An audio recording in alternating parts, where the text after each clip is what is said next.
Hello guys, ang unit po natin ngayon ay 4M51 Mitsubishi Canter at magbabaklas ako ng ABS system kasi yung kanyang ABS system doon sa unahan ng kanyang gulong, front rear tire ay walang lumalabas na fluid, kumbaga wala lumalabas na fluid. So tinesting ko na siya doon sa unahan, testing ko na siya doon nung nakarang araw kasi ang sabi ng driver, pag inapakan niya yung preno, matigas, sobrang tigas, wala na siyang preno, at kahit anong gawin niya hindi na talaga pwede preno siya.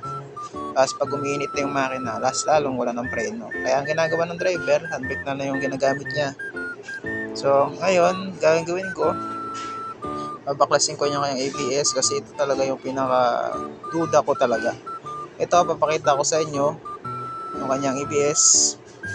Yan yung kanyang ABS. Ngayon, ibabalik ko na yung kanyang ABS kasi nalinis na namin.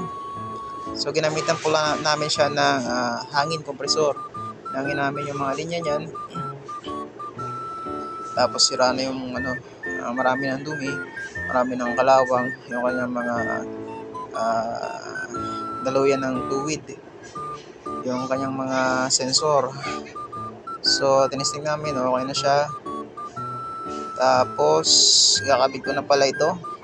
So kakabit ko nito is nahirapan ako kasi ang dami talagang ang daming mga hose, tapos yung mga wire niya, tapos napakasigit pa dun sa ilalim. So inunti-unti ko lang yung pagkakabit. So nahirapan talaga ako dito, sobra ako nahihirapan, tapos tumutulog pa yung fluid nito. So ang ginawa ko yan, kinakabit-kabit ko na siya. So mamaya i-testing ko to kung magiging okay na or hindi.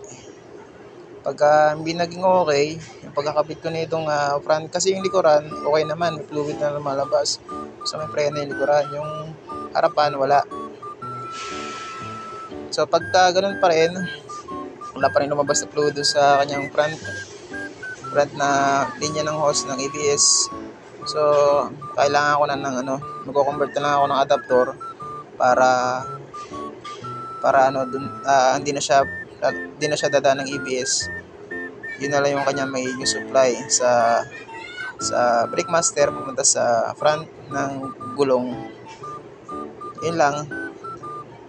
Tapos ito, tatapusin ko yung pagkakabit, pag-assemble na itong ABS, para sunod na araw ay hindi na ako mahirapan ulit pagkakabit.